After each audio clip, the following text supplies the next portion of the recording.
Good afternoon and welcome everybody to the meeting of Brampton's Planning and Development Committee. I will begin with roll call.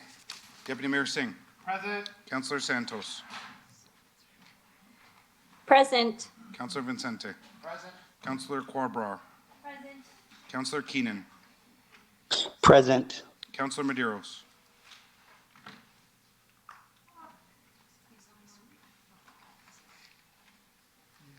We got him online. We just need a present. Councillor Medeiros. Councillor Fortini. Present. Councillor Tour. Present. Councillor Power. Mayor Brown. I'll go back to Councillor Medeiros.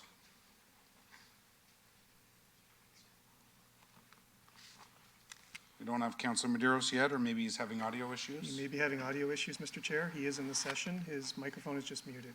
Can he get into the chat, or is there a chat function? Maybe we can reach out to Councillor Medeiros. I will continue. Approval of the agenda. I'd like to add a correspondence from Minister Calandra dated November 2nd, 2023, announcement impacting provincial decisions on municipal official plans, official plan amendments for committee's awareness. There isn't much information. I expect it will go into consent. Is there anybody else that would like? Peter Phil. Through you, Mr. Chair, just a few updates from the clerk's office. So first, the added correspondence you just referenced will be 11.4 on today's agenda. We do have a request to withdraw a delegation, which is identified as 6.2 on today's agenda. That's a delegation in regard to item 7.1 on the agenda. And we also have an added delegation that will be listed under 11.3. There already is one piece of correspondence. This will be a second piece from A. Soriano, Airden Berlis, and this is in regards to item 7.3 on today's agenda. That's, sorry, 11.5 then? It would be 11.3 sub point 2. There's already one piece of Oh, okay, correspondence. two? Yeah. Yeah.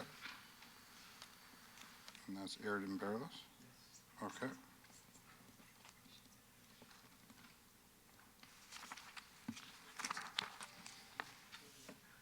Okay, any other members like to add, remove, change, delete? Anything in approval of the agenda? Seeing none, been moved by Councillor Barr. All in favor? That carries. Declarations of interest under the Municipal Conflict of Interest Act. Are there any members of committee that would like to declare a conflict of interest? Seeing none, I'll move on to the consent agenda. I would also like to go through the consent with the delegations for the application to amend the zoning bylaw, Weston Consulting. Does Weston wish to delegate, or are they here to answer any questions?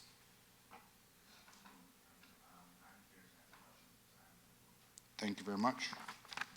6.3, Ed Sajecki here, the former planner of Mississauga. Welcome, Ed. It's great to see you. Are you here to just answer any questions? Yes, just answer questions. Thanks, Ed. Our first item then would be 7.1, the building improvement grant applications for 25 and 27 Main Street North, that the delegation has withdrawn their delegation. Seeing consent. You're on the board? Hold. Okay. 7.2, staff report application to amend the official plan, Callaway REIT, Brampton Inc., CO Smart Centers, 29592989 Bovaird Drive East and 99609990 Airport Road, Ward 8. To hold. Councillor Power. Item number 7.3, staff report, application to amend the zoning bylaw, Weston Avalon, in care of Avalon Developments, 137 Steeles Avenue West, Ward 4. Consent.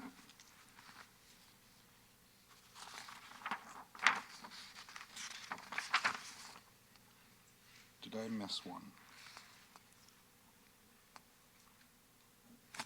I just read Smart Centers, okay.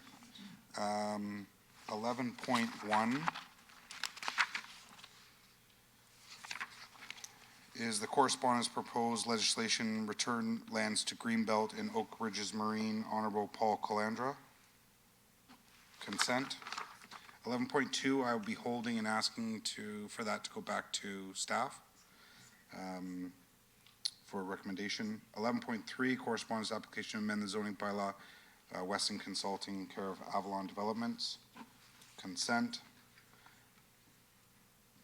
Gabriel Virage, Brampton residence, dated November 3rd.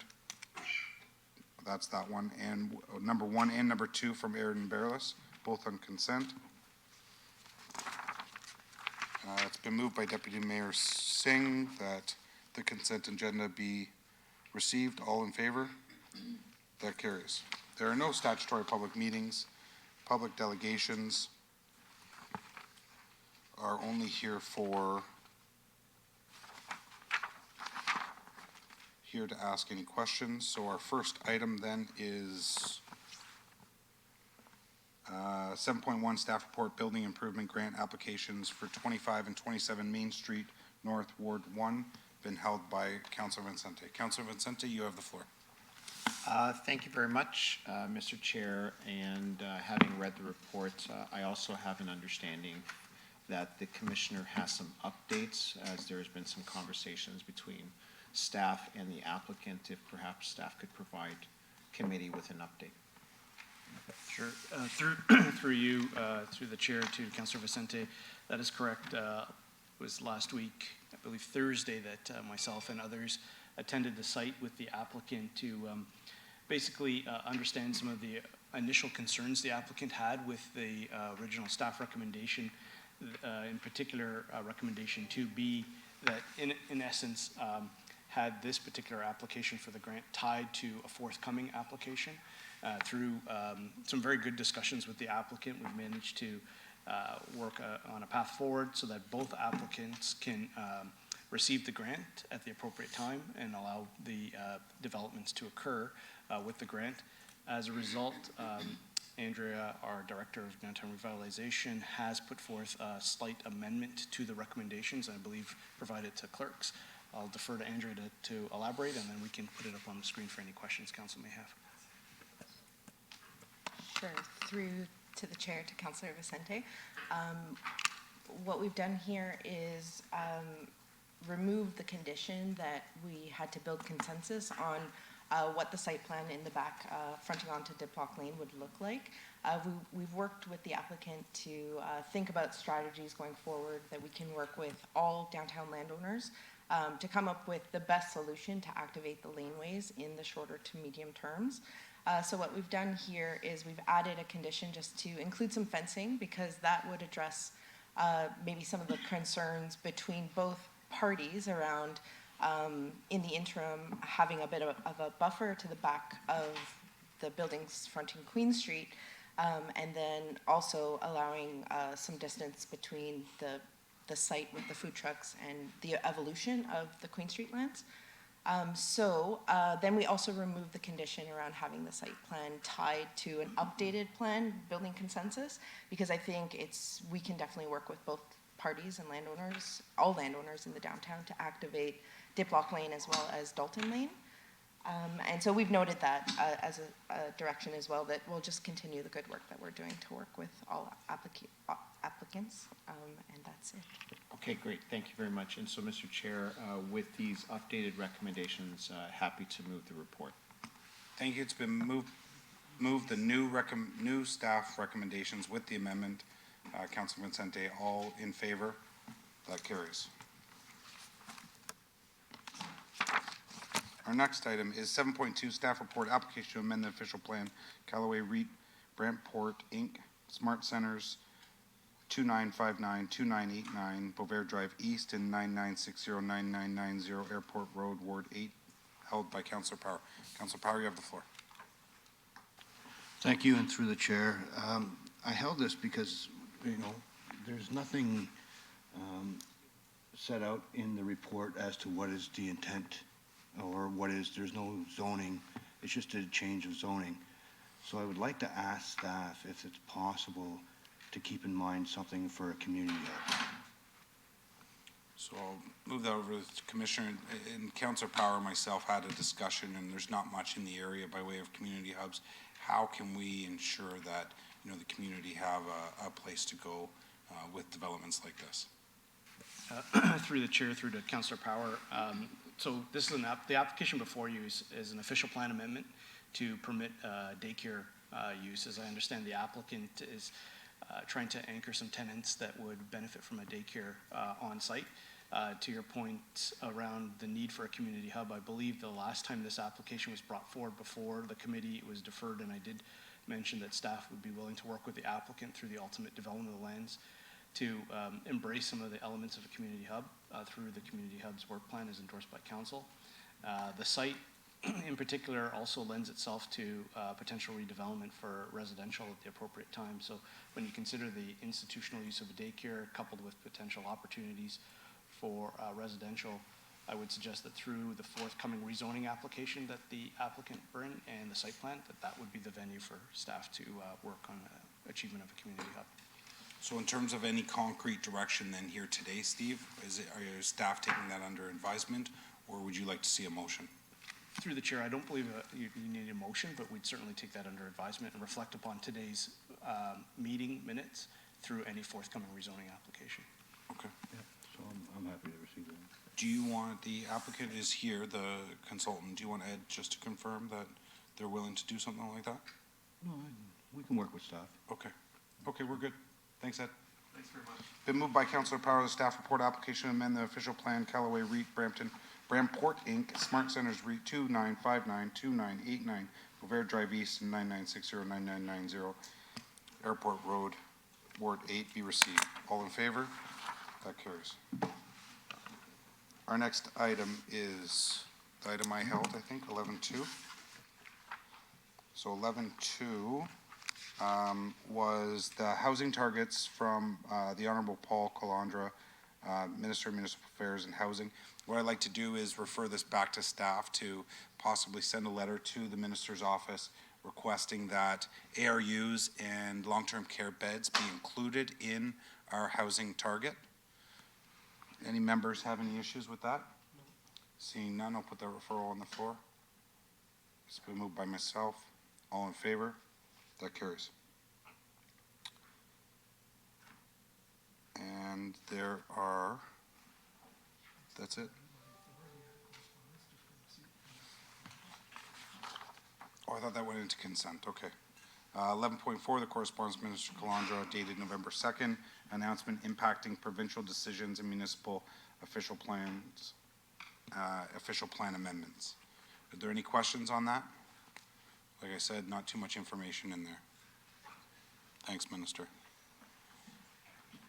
Councillor Singh will, Deputy Mayor Singh will move for receipt. All in favor? That carries. Our next item is councillor question period, I believe. Any members have any questions of anything discussed on today's agenda? Deputy Mayor Singh. It's just for, I guess, future rec reports. I know we talked briefly about this, Chair Pleshy. It's just making sure on the sustainability metrics, we're pushing as much as we can, especially for newer areas, greenfield areas. I know they're coming down the pipeline. And just a reminder to staff that we do our part. We're pro-density, but let's be pro-sustainable development as well. Thank you. Oh, and that's a great point, Deputy Mayor, and I think it's time that we look at, maybe maneuvering ourselves to be more of a silver plus instead of a bronze. So if maybe staff can take that under advisement, and maybe we do something concrete at a near future council meeting or planning meeting. Thank you, Deputy Mayor. Move to public question periods. Public question period is an opportunity for the public to come down and ask any questions about anything that was on the agenda here today. Hello, my name is Sylvia Roberts. I'm a resident of Ward 3. I live near 137. I had previously delegated towards this. So I'm happy to find out from staff that yes, all the parking stuff, the bike parking stuff will be taken care of at site plan before the permits. So my questions are, what steps is staff taking to ensure there's adequate parkland? Because the city has a target of 1.6 hectares per 1,000 people, and this development is, I talked with the applicant, he says probably gonna yield about 2,000, and there is very much not 3 hectares of parkland in the plan for the tertiary plan. So one question is, what steps are we taking to make sure that this area where I live and I call home and I very much like has enough parkland for the huge amount of residents, which we need in a place that is an appropriate place for development? That's a great question, Sylvia. Do you want to send Sylvia email, or do you want to try and answer that now? Yeah, through you, Mr. Chair, what I can provide now, and happy to have any follow-up with Sylvia afterwards as well for some greater detail, but with all of our development applications, we do look to maximize the amount of parkland where it is known to be required for a particular community by way of our Planning Act legislative requirements. Where it is that we see that there is some need for additional land area for parks beyond our legislative required areas for park, we do try to work with the applicants towards receiving additional lands as well, and there's some realty arrangement that would be needed in those cases. So on a case-by-case basis, we receive comments from our park staff identifying what the needs are for parks, the extent of lands needed for park, and we understand how they are perhaps over or under our Planning Act legislative ability to receive certain areas. In this case, can't comment to the specifics of it, as you know, given the amount of density that's proposed with the application relative to the parkland, but we will be following up with the applicant and our realty staff on those details, including conditions of draft approval at a later point in time as well. But beyond that, Chair, I can speak with Sylvia for further details on it. Thanks, Alan. And then if I may ask a different question on the same site, it's about bike parking. So the applicant did not include the bike parking, but I understand from staff that if they want to get their building permit, there's going to have to be the bike parking. What steps, so there's opportunities that the city could be taking. In other places we have like Toronto has a bike share. And so, for example, previous developments have come forward, they've got the bike parking on the 4th floor, which technically complies with the bylaws, but is effectively useless for it. And attempting to get bike parking included, say, have a bike share thing on the ground floor, on street level, protected by an overhang of 10 units there, they might be able to avoid spending $100,000 or more on underground parking. And that would be much more useful for residents of that building, but also the neighborhood, and in a way that also makes things pencil out for the applicants so we can support the development. Okay, so I think I'll ask staff to reach out to you on that. I thought I saw bike parking included in the report, but we'll ask staff to touch base with you on that. Thank you very much. Seeing no other questions, we have no closed session. We have adjournment. It's been moved by Councillor Tour that we adjourn today's meeting, and our next regular scheduled meeting is Monday, November the 20th, 2023 at 7 p.m. or at the call of the chair. Have a wonderful day, everybody. All in favor? Carries.